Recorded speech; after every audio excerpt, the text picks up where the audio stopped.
Welcome to the Six Steel City Rings podcast. I'm Ray Whiting, and with me I have Leanne Lohman, Zach Franciscus, and Bob Quinn. Guys, how are you doing today? Fantastic. How are you? Good. I'm doing fine, doing fine.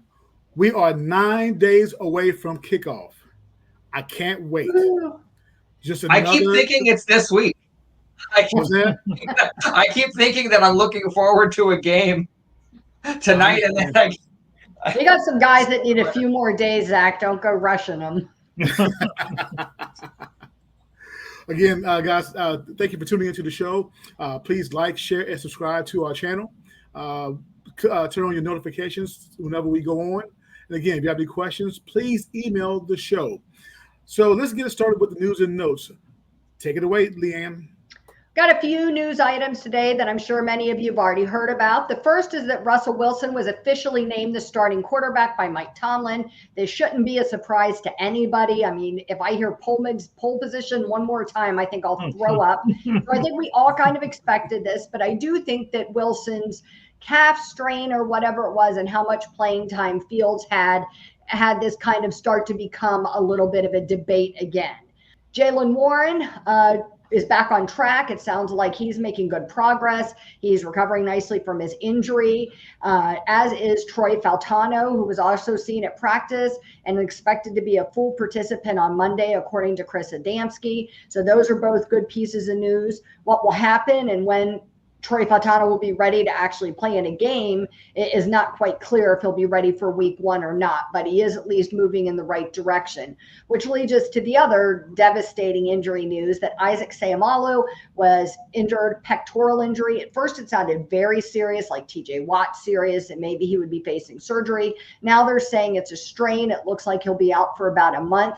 But that leads us to another topic of who's going to fill in for him. We have these young linemen, and it looks like they'll be battling to kind of take his place. Yeah, like I said, we look at the matchup, somewhat matchup between Spencer Anderson and Mason McCormick. Guys, I want you to chime in and give me your thoughts between the two. Clash of the young bloods. Who will take over for Isaac Seumalo?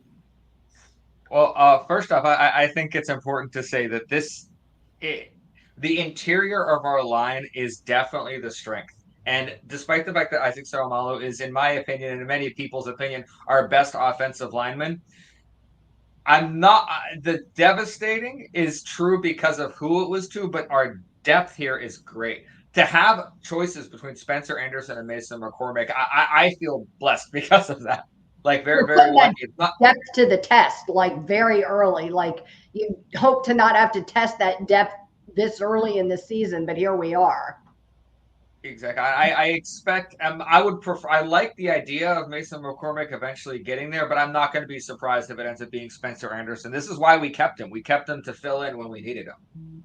Yeah, and at one time there was a rumor that James Daniels was going to be included in any trade for Brandon Aiyuk. So. And the rumor was that they drafted Mason McCormick specifically to take James Daniels' place, if that was going to be the case. So both are interesting players. Anderson, former college tackle, has impressed everybody with guard, impressed everybody at right tackle last season during practices. McCormick is a bull. He has shown in the preseason that he can move people, and he's a good run blocker. Anderson might be a little bit better in pass protection, but they're both pretty good. Ultimately, I think if Mason McCormick, who was drafted in the 4th round versus the 7th round and is probably projected as to take over for Daniels next year, I think we'll probably see him over Spencer Anderson. But ultimately, I think it'll be a combination of the two. I mean, if either struggles, obviously they'd bring the other one in fairly quickly. But I also think that, hey, at the beginning of the game, we may see McCormick because they may be more run-centric. If the game is, if they fall behind and they go into more of a pass protection mode, maybe they'll switch to Spencer Anderson. It's really hard to tell. And you never know what's going to happen with injuries, but I'll be very interested to see what the depth chart looks like going into that game. I think if McCormick's there, we can expect a very run-heavy scheme, at least until Atlanta stops it, or we fall into a spot where we've got to pass. Yeah. I agree. I thought this was interesting. I read this to Bob before the show started. Mark Caboli had tweeted out earlier today that the Steelers' offensive line for week 1 in Atlanta could have 5 players with a combined 91 NFL starts. 80 of those starts alone would come from James Daniels. So that obviously sounds like he's not planning for Dan Moore to start. Do you know what I mean? But then also kind of gives a nod to where we are with this rookie position, without all of the experience that Samalu brings to the table. He's a former Super Bowl winner, all his time spent in Philadelphia, as well as his couple of seasons now with the Steelers. He's a top 10 guard in the NFL. Yeah, so. He's very good. He's very good. But I got to go ahead, Zach. Oh, when it comes to the Troy Fautanu and the Dan Moore thing, I genuinely feel that no matter what the narrative is about how much we're attached to Dan Moore and the multiple stars and all that, I genuinely feel that Fautanu's progress coming back from this injury, Adamski saying he's going to have a full participant on Monday after this the break that they have over the weekend. That's exciting to me because it feels like people inside the franchise are rooting for this switch to happen, for Fautanu to rise up, do what he's supposed to do, and for Dan Moore to become a depth piece. Regardless of the narrative that we're seeing, I genuinely feel that's what's going on because I really kind of threw my hands up. I would not expect there to be any chance that Fautanu plays in week 1. Hearing that he's going to be a full participant means that they're at least going to mention it. I'm still not expecting it, but they're going to mention it. So they want this to happen. So the Dan Moore experiment, or whoever you want to call it, I'm really hoping it's coming to an end and that it's going to be done in a smooth, positive way within the franchise. Yeah, I believe so too, because again, Dan Moore has been given so many chances, time after time after time. And, some have said that he should be cut from the team. And again, the man has more than 9 lives. In some way, somehow, by default of injury to a lineman, he just happens to remain on the team. Ray, you can't discount the fact that Fautanu, even after he was injured in the first preseason game, was still number 1 on the depth chart at right tackle. He is clearly, in the opinion of the coaching staff, the best right tackle on the roster, which is a little bit surprising being a rookie and never having played there and coming in from left tackle in college, albeit not the blind side. So if that's the case, if Fautanu is healthy and if he's healthy, he owns the right tackle spot. Yep. Now they just have to pull the trigger, no matter what it looks like. Put Broderick out there at left tackle, let him settle in. And then I personally, I have said this since we got these guys. Broderick, I would prefer Isaac, but now Mason or Spencer, who are both, even though Spencer Anderson's a second-year player, he's basically a rookie. He's never started in the guard. Yeah. Okay. Zach Frazier, rookie center. Okay, that's good, but he's the best center we got. And if he's the guy we all think he is, then why wait? James Daniels, arguably our worst offensive lineman from the starting position, although now with the rookies. It's pretty good to say right now. Yeah, exactly. Yeah. Not saying James Daniels is bad, just saying he was he was projected as the worst lineman. And then Fautanu at right tackle. I'm okay with that. Even if we struggle a little bit out of the gate, number 1, I think that's our best run blocking unit, even with Isaac, because I'm really impressed with Mason McCormick. I would prefer to see Mason and Isaac out there. That's probably our best run blocking unit. But those young guns, that's going to be a very impressive group. And hopefully Arthur Smith is going to kind of tailor it, put Broderick and Darnell next to him. And then there's going to be a nice push on the left side, going to be a nice push on the right side. I'm excited to see how much, they push a guy like Judon off the ball and see if we can really pound the Falcons in Atlanta. Yeah, I'm curious about something. From your guys' perspective, the announcement that Fautanu was the starting right tackle, the timing was kind of strange. He got injured and then a call. I don't know how it works inside of an NFL franchise. Do you think that was done a little bit for Fautanu's benefit? Maybe so his spirit didn't bro, like I got injured, I got to fight my way back to this. I don't know how it works if they would do that, because it doesn't make sense for them to do it at that time for any other reason other than to say, listen, you're injured. I don't want you to worry about this. Work on your rehab. You're our starting right tackle. We're naming you. Just do your thing and come back. Because the timing was kind of weird to me that they would do that after it looked like he struggled and then it looked like, he got injured. So I'm just curious on your opinion on why that specific timing came out, and if there was an early sign that Furtado was always supposed to be there over Dan Moore. I sometimes think with those early depth charts, that particularly the Steelers, I won't speak for other NFL teams.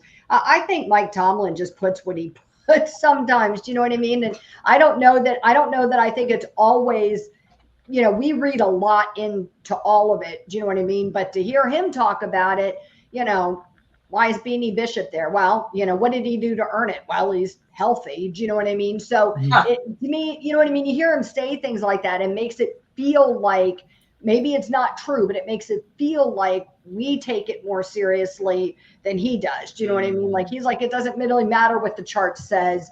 We're going to do whatever's in the best interest of the team for that play. So I don't disagree. I think if he thought that would help his spirit, do you know what I mean, and help him, I think he would do something like that to help a player out. Do you know what I mean? If he thought it really would make a difference somehow and lift him up. But I also don't think that he would say something just to say something. Do you know what I mean? I think there's some validity to it. I don't think he would blow smoke up anybody's butt. Well, I mean, but to contradict that, okay, so you're going to make Furtado feel better, and even though he's hurt, and move him up to number 1 on the depth chart, but then you're going to take your number 1 draft choice from last year, and you're going to rub it in his face and put Dan Moore over him at left tackle on the depth chart. That's a good point. I don't think that's true. I think Furtado is legitimately probably the best right tackle on the roster, and the object is, but again, we are woefully thin at tackle, because if Dan Moore is our 3rd tackle and we really don't have another one on the roster, then anything goes wrong, and now you're going to collapse your left side just to put Broderick or over on the right to fill in for Furtado, or God forbid, let Dan Moore play and sit Broderick Jones on the bench. And if that happens, I'm on record, be standing outside of Mike Tomlin's office with a big sign. Before we go on to our next topic, I just want to make sure I clarify. Sayamalu did win a Super Bowl with the Eagles. It was the 2017 season. They defeated the New England Patriots. So I just want to make sure we have any big Sayamalu fans out there. Don't come and beat Bob. So he's 1-1. He's 1-1. Guys, of course, the big talk was about Russell Wilson being a starter. And let's look at the backup, Justin Fields. Because he came out and specifically said that, right? Like he went out of his way, and as you said, Mike Tomlin does things because Mike Tomlin wants to. So do you think Mike Tomlin was just messing with people, wanted to see what the media did with him talking about Justin Fields while talking to Russell Wilson? Well, you know what's interesting, Zach? Tomlin was on Rich Eisen the other day, and he made a comment about Justin Fields, basically saying to Raheem Morris, you better get ready, because I guess he's going to put him in the game, have a little package for him. So to weaponize, or is he just saying that? Yeah, because Jeff Hathorn was on with he was on with Joe Starkey and Paul Zeiss this morning, and he said that when they asked him over under 2 touches for Justin Fields against the Falcons, he said under. He said he would be surprised if they used Fields in packages during the first month. He says he thinks it'll happen by the end of the season, but not initially, which, based on what we've heard from like Mark Caboli, it makes no sense. But then making sense and the Steelers' offense don't often collide in the same sentence. Just the whole franchise or organization, I think like all coaches, I think they say things to throw off your opponents. Yes. You say things that are a little bit of trash talking. You say things because, frankly, anything is possible. Do you know what I mean? Somebody says, is it possible we'll see Justin Fields? Well, sure, possible. Do you know what I mean? Anything's possible. So I think, you know, a lot of times Tomlin plays that word game with people, you know, the Yes. semantics of things. You know, when I didn't commit to it, you asked me if it was possible or something like that. And so, you know, I think that we hear those things and we tend to run with them, or the media tends to run with them because it's sensational. I maintained all along I would be shocked. I mean, maybe by the end of the season, depending on how things are going with Russell Wilson, maybe we'll see him in for some unique packages. If there's like an area where Wilson is maybe struggling, I don't know, in the red zone or something, and we feel like it makes sense and you put Fields in. But I don't think off the bat, certainly not in Atlanta. I think if we see Fields in Atlanta, it's because Wilson is terrible. I would say in the red zone. You'll see him in the red zone. Not right away, though, right? Not right away. No, in the first month, if we do see it, I think it's going to be because of two things. Number one, the game dictates it, and number two, we have an offensive coordinator that recognizes, hey, this is the exact thing that we practice. Like, this is like the defense is like everything lines up perfectly. Where for one play, I need Justin in there, and that's it. Like, and Matt Canada wouldn't know how to do that, so it's going to be a very different thing here. But what were we going to say, Bob? And until he shows otherwise, I mean, Russell Wilson, I mean, despite what I think of his skills from 20 to 20, is one of the best red zone quarterbacks in the NFL. Last year, he threw 20 touchdown passes in the red zone, and he rushed for 3 touchdowns. So I don't know that Justin Fields, I know Kaboli has said he's a weapon. It would be, you know, coaching malpractice not to use him there. Where I see him getting into games is, hey, it's 3rd and 4. At the 40, and you know we're probably going to go for it on 4th down, but let's toss him in and maybe throw an RPO at somebody and see what they say. And then the good part about Fields versus, you know, some of the guys in the past who've done this, Jacoby Brissett, when he came in the game for the 1-yard quarterback sneaks, you knew what was going on when he came in the game. A guy like Tebow, when they tried to do it with the Jets, you know, and different quarterbacks who, you know, when they come in, they're running the ball. Fields has a dynamic enough arm where you have to be honest. And if you overcommit to the run, then yeah, he should be able to find somebody on the RPO wide open down the field. And you know, if it's 3rd and 3, 3rd and 4. You're inside the 40 on the other side, a little too far for the field goal, a little too close to punt. Yeah, I could see him doing a 3rd down play and then bring back Wilson if he doesn't make it and go for it on 4th, something like that. Because we all know Mike Tomlin loves to go for it on 4th down. I can see it happening. I just don't see it happening very early in the season. Okay, you said over under 2 to settle in. Over under 2. I'm gonna say over. I'm gonna say over. My guess. I'll say if no, Ray, you're gonna say it's over and the game is going good? Because I'll say if it's over, the game is not going good. That's what I'll say. So that's the exchange you gotta do. You want more Justin Fields? It's not a good season. It's a really that's valid the problem. point. A lot of people don't understand. The more Justin Fields we see, it means Russell Wilson's not doing well. I'm going to go against the over. I think it's possible, like you said, if, you know, as the team is settling in, they're getting to know each other, people are getting comfortable in this offense.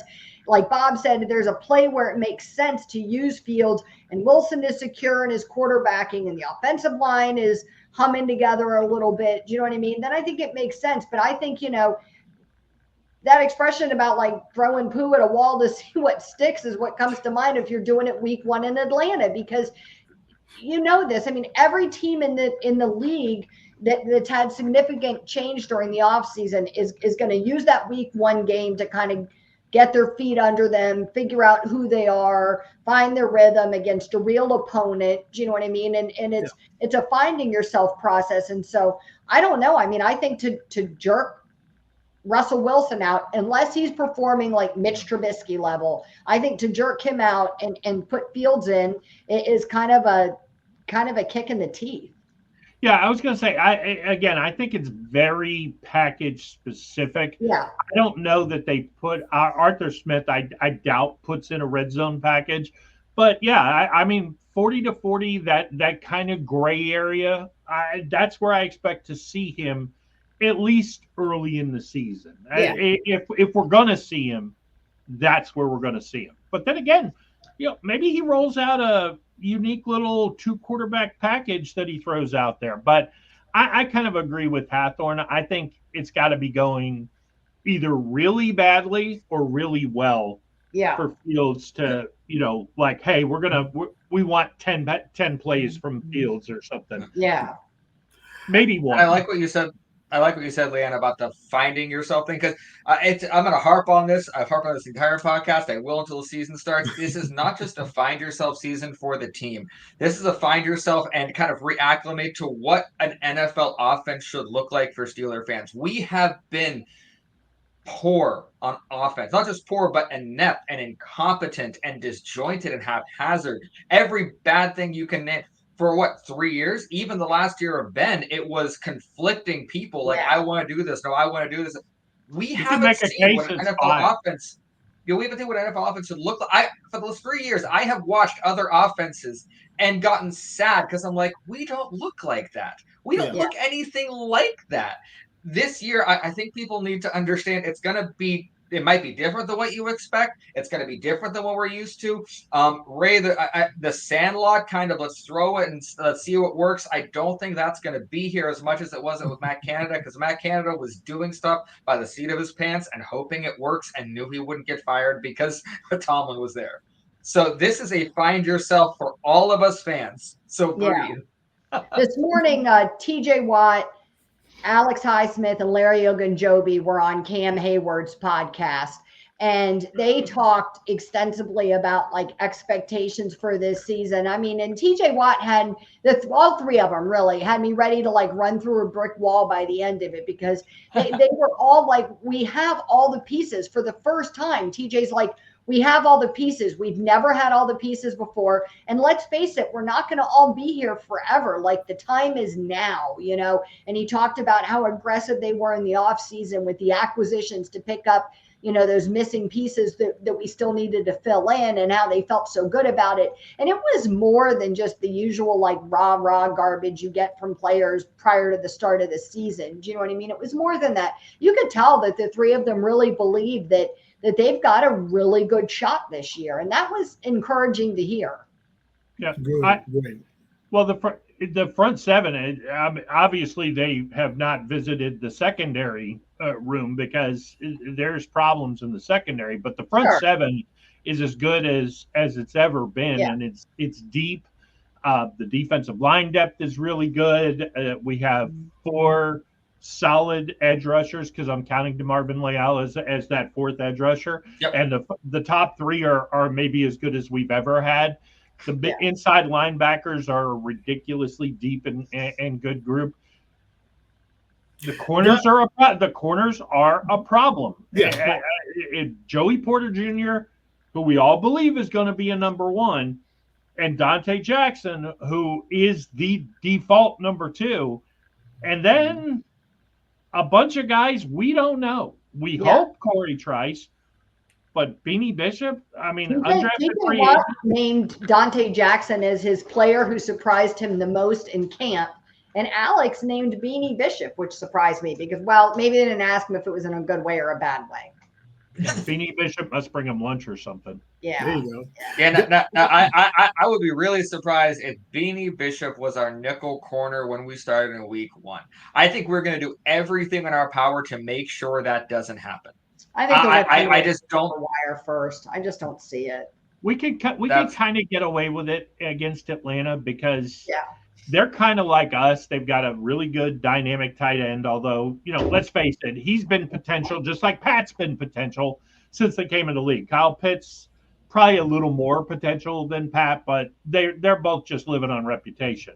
Right. Drake London is a bona fide number 1. George Pickens is a bona fide number 1. Then there's a bunch of questions. Yeah. So, could we maybe get away with it in Atlanta? Yes, we can. But,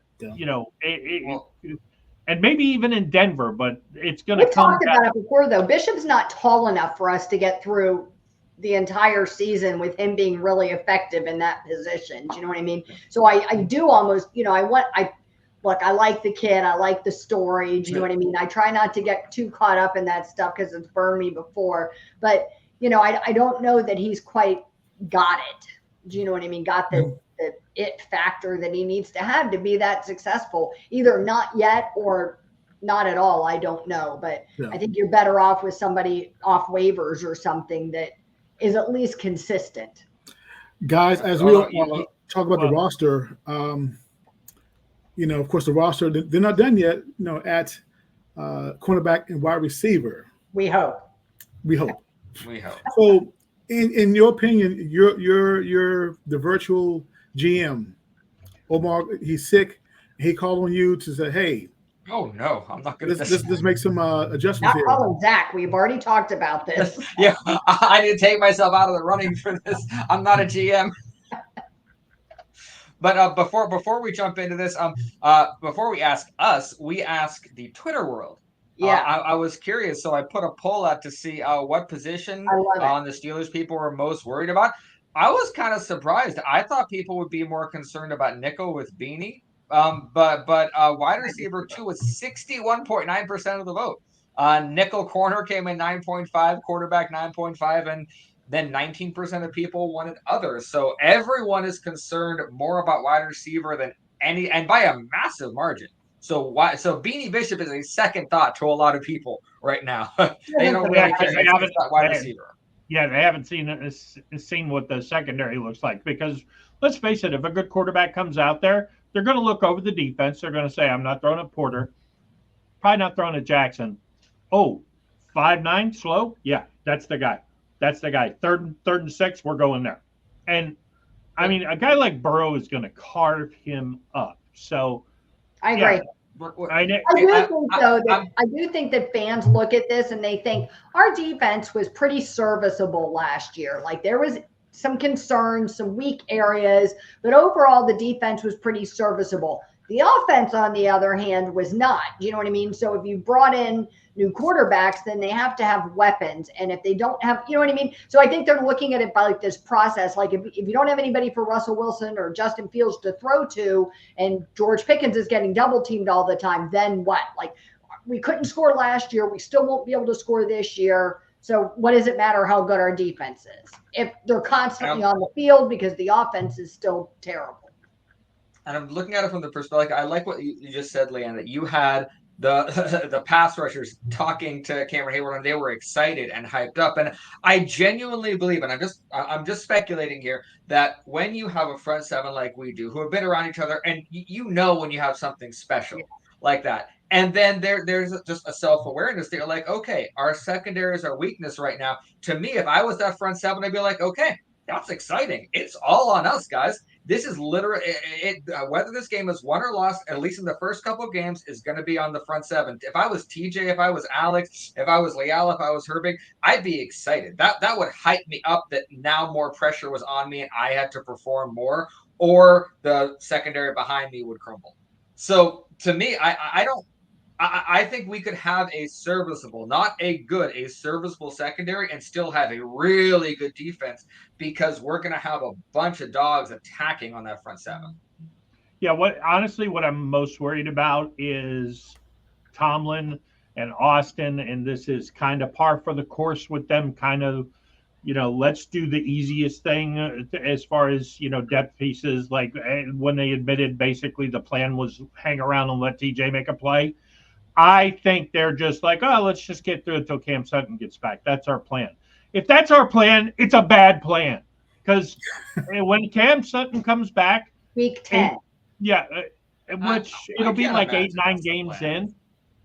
I don't know why it is all of a sudden he has become a savior. He was a good player for us. He was terrible in Detroit.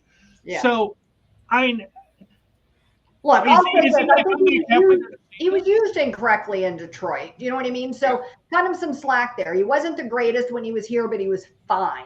So I think we'd be in a lot better shape if we had him week 1, but we don't. And I don't think you can just like put your head in the sand and be like, we just won't worry about anything till week 10. Like, you can't wait that long. That's when all of our hard games come. We need to have something good happening before that.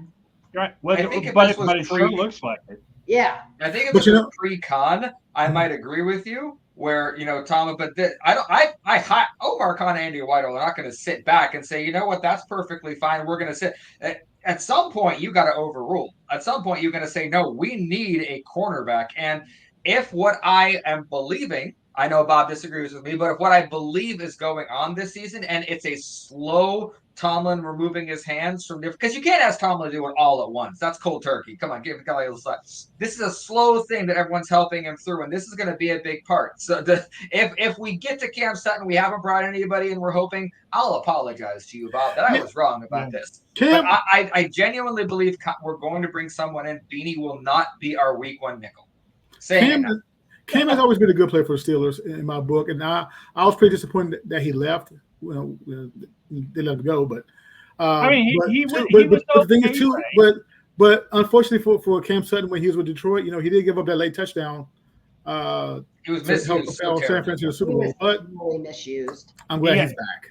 It wasn't, it's not exactly true though to say he was misused. They had injuries and he was forced. Well, they sure, didn't try to, and that's fine. I mean, but either way, I mean, again, Cam was good for us. I mean, before he left, before he came, he was okay. He was good for us. He was okay. He was okay. Never, okay. He couldn't Bob, even. I'm not saying he's all start pro over Levi Wallace. But Bob, I'm not saying he's all pro. He was good for us. That's it. No, he was okay. Good is a guy who's pushing for all pro. Joey Porter is good. Now, Ray, if you want to say he's better than Beanie Bishop, I'll accept there because that's what we're looking for. But saying he was good, who are you comparing it to? Because just saying good, right now we have good players on the team that I would say are not even Cam Sutton is not on their level. So you have to have some comparison when you say good. I would say, okay, well, compared to another Steeler, we'll say Troy Edmonds. You know what? I'm not mad about that. Troy Edmonds. Yeah. He was a better hitter. They were both okay. You know what? Not mad about that particular one. Not getting into all the garbage about what Cam Sutton did. I mean, it's we can't do anything about that now. I wasn't real happy that the Steelers brought him back because of that, and I'm going to be really unhappy if our plan is to sit around and wait for him to return like the second coming of the Savior or something, because I just think that that's expectation that he hasn't earned and pressure that he may not be able to handle. I mean, he won't be playing this whole time. He can do whatever he wants to do to condition or whatever, but he's not playing. He's not going to return week 10 in like peak shape, ready to go, like he just spent time in preseason and training camp and everything else. There's a big chunk of time that elapses between then. And so I think the expectation that if anybody's expectation is that he returns week 10 and saves the season, I think that's ludicrous. I think we've got to plan. You can only plan for what you have. And that you're only as good as the depth that you've got. We saw this when TJ got hurt. We saw it when Cam got hurt. We've seen it when Ben got hurt. You're only as good as your depth. And if we don't have anybody that can step up in that role without Cam Sutton, and you're just waiting around for him to come back, you're in big trouble. You need somebody that can hold down the fort. That's not Beanie Bishop. Yeah. Sorry, I like the kid. There's just not a ton of options out there. I mean, Akello Witherspoon, been there, done that. Yeah. Desmond King, been there, done that. Caleb Farley, okay. Did you take Akello Witherspoon over Beanie Bishop? Oh yeah, but yeah. I don't know that Akello can play the slot. That's true. And let's face, I mean, I never thought Akello played. He had one really good year for us. Yeah. He was one of the best rated quarterbacks against the pass the first year with us. The second year, boy, was he awful.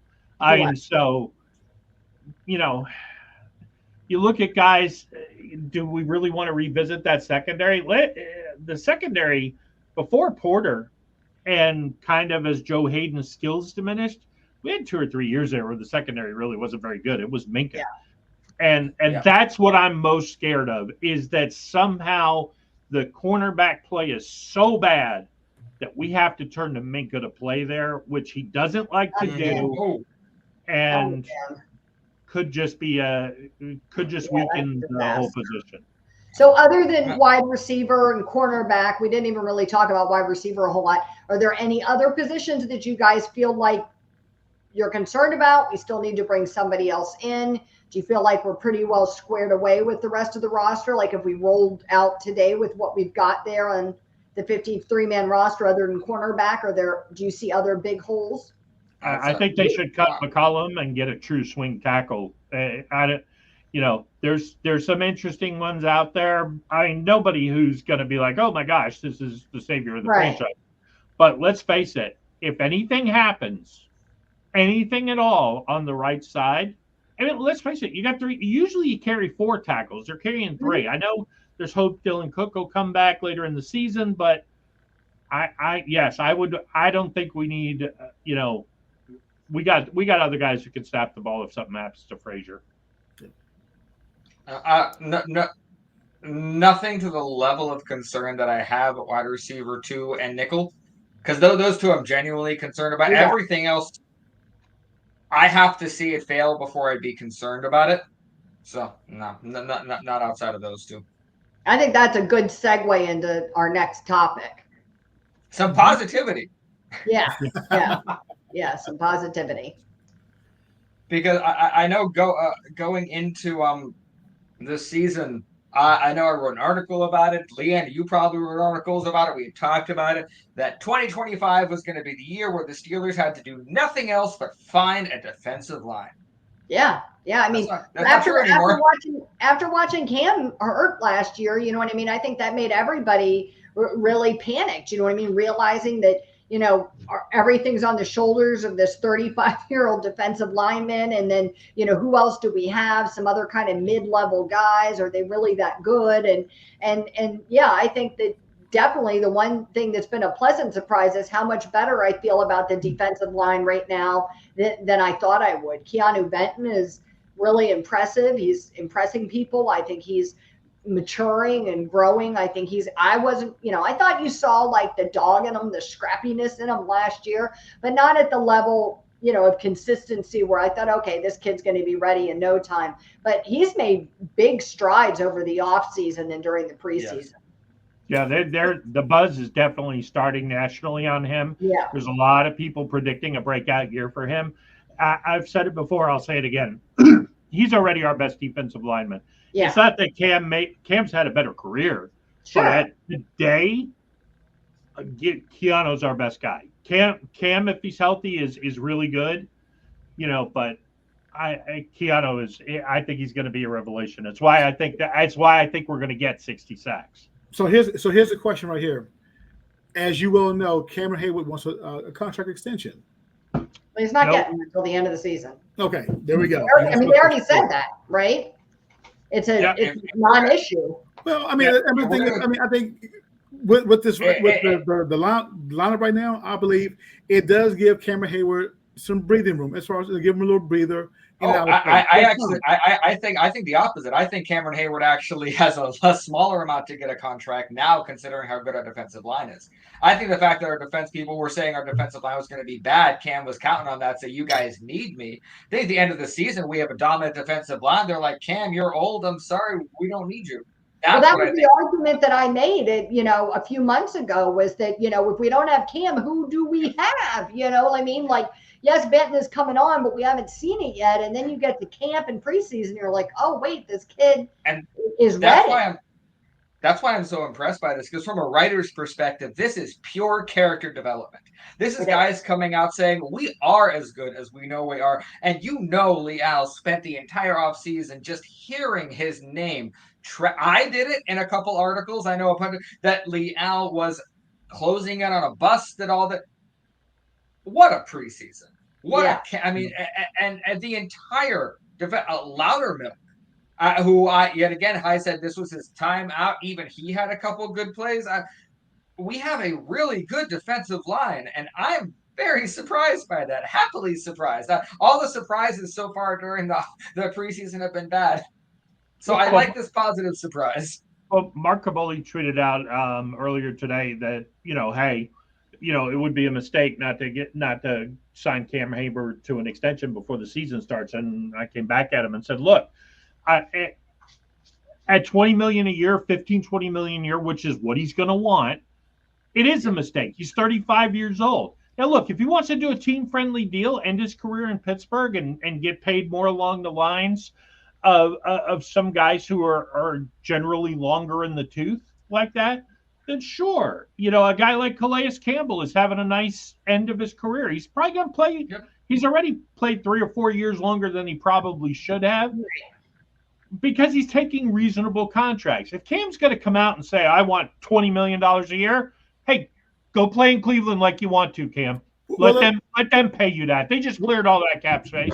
Well, let's hope that, given the fact that, again, we have a good, solid defensive line and some on the back burner, that maybe Cam will say, you know what, let me rethink this and say, you know what, I'll settle for a contract extension. What about Cam Hayward makes you think he would take less money? Well, we'll see. We'll see. We don't know. We don't know. Cam's exposed a side of himself I didn't know existed that likes attention and I mean, Leanne knew that he liked to be liked. I didn't know he liked attention and money as much as apparently he does. I don't know. I kind of refuse to see it. Maybe I've got the blinders on a little bit about it. You know what I mean? But I think he's human, and I think people got really shitty with him on social media. Do you know what I mean? And I think he has a right, whether you like it as a fan or not, that the man has a right to talk about what he thinks he deserves. And it's human nature for all of us to overinflate our value or to ask at the top end. I mean, if I go in and ask Justin for a raise, I'm not asking for $500 if I think I could get $5,000. Do you know what I mean? So you're always going to ask at the top end. And I think that that's part of it. I think all players do that. You know, nobody's out there going, oh, I'll just take a couple of bucks. They're all talking about how like, well, I'm the best and I'm this and I'm that and I deserve this much. And I think Cam did that same thing. And I think it didn't jive with his humble Walter Payton Man of the Year, you know, husband charity guy that we usually think of him as being. And I think people got offended and got angry and they lashed out on him in social media and he stood up for himself. And I think that made people even madder. Oh, I think honestly, a lot of people, when he did that, you would think a guy who has his reputation wouldn't, but then you start thinking about the little things that you always hear. He's chippy. He's kind of a me guy, even though he's got all this charity work. You know, then all of a sudden you come out with I'm what I'm worth. Maybe I'll go somewhere else. Okay. Well, now, Cam, you know what it is? You kind of seem a little phony. The things that people hated about Russell Wilson, a little bit crept in, a little bit with Cam Hayward. It wasn't, the thing that upset me about the comments is they seemed tone deaf to me. It was kind of like he looked around and he's like, we're having a good off season. We're putting things together. We're building a team. Let's make this about me. Yeah. And that's what upset me. I'm like, unnecessary. I'm like, you do this behind closed doors. That is other teams do it differently. If you're the Pittsburgh Steelers to me and you want to do this and you want to be a respected player, do it behind closed doors. Go tell Mike Tomlin to his face. I wish he kept his mouth shut, but I can't hate on him for standing up for himself. Do you know what I mean? I mean, he's very active on social media. He always has been. And people were awful to him. Awful. Yeah, but let's be honest, though. He saw what happened to Ben. They cut Ben to the bone thinking he would retire. And he was like, you know what? Fine. I've made enough money. I'll take half. Who cares? Right. I want to play one more year. We saw Bettis get cut to the bone. We saw Palomalu get cut to the bone. I don't disagree at all that Hayward should take some sort of team-friendly deal. That I completely agree with. I think he's at a point. I think he's made enough money. I think it's, you know, look, I'm not going to tell somebody what they should and shouldn't think they get paid. But from my perspective as a fan, I think it's reasonable to expect him to do, like you said, Calais Campbell, like $6 million a year or something. Do you know what I mean? I think that's about what his contract is. So I think that something along those lines, I don't know what that is exactly, but something along those lines makes sense. I think Cam brings a lot to the team that isn't as tangible as just what happens on the field. And I think that's worth something. And a lot of this defensive line, if we start drafting these guys, some of them could be young. I think it's that continued passing on of the steal away. I think all of that stuff has value. And so I support keeping him. like you said, on some sort of team-friendly deal. And you start talking about $20 million, and that starts to get, I agree, I think that starts to get ridiculous. Right. Yeah. Guys, to me, it was so strange to me. The last point on this, that he had one really, really great season 3 years ago. And I'm like, okay, we'll say something after that. Didn't say anything. Then he had another consecutive great season. Didn't say anything after that. He waited till he was older than both of those, coming off a season where he had 2 surgeries, to say that he deserved all the money. Well, that's because it coincided with his desire for an extension. Do you know what I mean? He wasn't asking for an extension a year or 2 ago. Now he wants the extension because he doesn't want to take a chance. He's hurt this year and doesn't have a contract. So he wants to get the extension locked up now. So he's locked in on a contract. You know what I mean? He's trying to protect himself. So to me, that's the only reason why it came up then. I don't think it had anything to do with anything else. And that's where the tone deafness came, because it's like, I don't know if he's only listening to himself or the people around him or something, but there's a disconnect between what's actually going on and what Cameron Hayward believes is going on. Yeah. And that's what upsets me, because it, maybe I missed it and Bob saw the little thing. I didn't see an iota of this before in Cam Hayward. This was a 180 to me. That's why I'm so salty about this, because one of 2 things: either you suddenly decided that you were like this, or you were like this the whole time, and I don't like either way. Do you think, though, that it's just maybe that he was never in this situation before? Do you know what I mean? Like, Cam's always been an upward trajectory guy. Do you know what I mean? Since his career started, he's been a guy that's been on the rise, right? And so now you hit 31 or whatever it was when he did his last contract, and you're on the downslide of the roller coaster. And let's face it, he got overpaid. Yeah, he got a really good contract the last time, and so probably a little bit on the high end, and then I think that all of this kind of was like the perfect storm. It came together. Do you know what I mean? The injuries, the concerns that I'm not going to be able to play anymore, feeling like you're playing at the top end of a position where guys normally aren't still playing at 35, and you're at the high end of performance for that. I think the narrative from fans that he's been this injury prone bag of bones for years is ridiculous, but it was definitely what people are saying. Do you know what I mean? Like, he's all beaten up. He's always injured. Well, he isn't always injured. This is the first time in years that he'd had an injury. Yep. So, that kind of narrative. So I think all of it just wore him down, and right or wrong. I mean, I think it was just bad timing, a perfect storm, a guy that's always been at the top of his game. The best contract was not really going to be an issue. You know what I mean? Yeah, and let's face it, he's an All-Pro 2 years ago at 32, and for the 2021 Ben's last season. Yep. 2022, he actually has a half sack more at 10.5 sacks. Mm-hmm. He makes a Pro Bowl. Yep. Wasn't real good against the run in 22. Right. And then last year, he misses 6 games. Yeah. But in 11 games, he only had 2 sacks. He's 35. He's going to be 36. Let's say he goes out and has 7 or 8 sacks this year, playing in a rotation, has a nice little career resurgence, a really good season. You think Cam Hayward is going to go, well, look, I'm back to what I was. I don't care that I'm 36. Okay. And that's where Omar Khan has got to have the juice to say, look, we love you. Yeah, we love you, Cam, but we ain't paying you double what you're worth. I think he's that cold, kind of calculating GM. Not to say it in a mean way. I think it's what we need.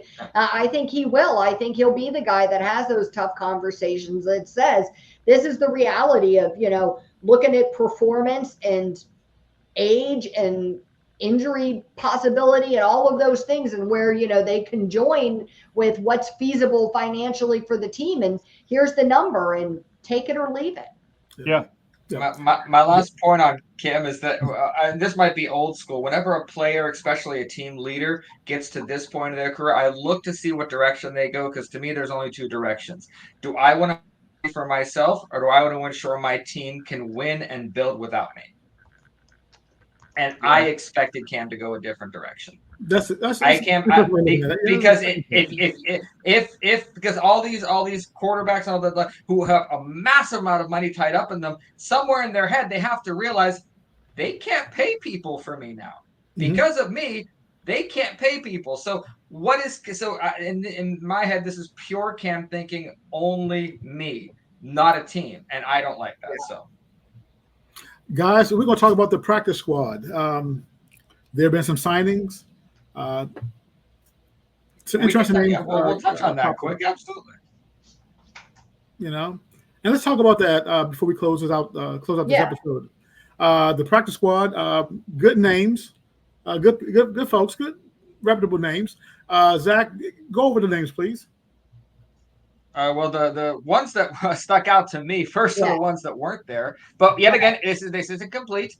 We don't. They're still forming them. But Plumlee, who I have been a big fan of for a little bit, as everybody knows, was not on there. At cornerbacks, we have Anthony Averett, Zion Gilbert, Thomas Graham. No surprises there. Jacob Slade at defensive tackle. Jonathan Ward at running back, who I thought might have a chance to make the actual roster. Jack Coletto, I'm glad was kept at fullback, so we got a pure fullback there. And Rodney Williams at tight end, and then Marcus Haynes at linebacker. And they reported that Boston Scott, Brandon Johnson, and Doug Nestor were also signed but not agreed to yet. Guys, once again, another episode's in the books. Great show, guys. Great show, guys. It was Before we close things out, I want to give a shout out to Rex Eggleston, good friend of mine. He's a diehard Steeler fan. And again, Rex, I hope you enjoyed the show. Tell folks about this podcast. Again, the four of us, we make it happen. Why? Because we're Steeler fans. Please like, share, and subscribe to our channel on YouTube. Click on the notifications tab. Whenever we come on, you will be notified. Jump on. If you have questions, please email us. Email your questions to the show. And sometimes we go live. You can chime in, and we will answer your questions. And again, we will respond to you. Yeah, and just for the fans watching, as we now are nearing the regular season, the Friday shows where we preview the games are probably going to be pre-taped. It won't be live. But on Mondays after game days, or Tuesdays if it's a Monday night game, we're going to be live. We encourage you to join the live broadcast and chat and ask away. We will get to your question and try to get to everybody who joins us in chat. Yeah, check us out on TikTok as well. There you go, up here. See? Yeah. This is the last week where we will not be previewing real Steelers football. And it's important. We have waited the entire offseason, preseason training camp. Next week, you will hear how we think the Steelers season will go. We will actually be breaking down some predictions. None of us are really big fans of prediction stuff, but we're all gonna be breaking it down for you next week while we preview the Falcons game. Yeah. Right. Guys, once again, thank you all for coming on. Appreciate you. Love you all. You all take care. Be safe.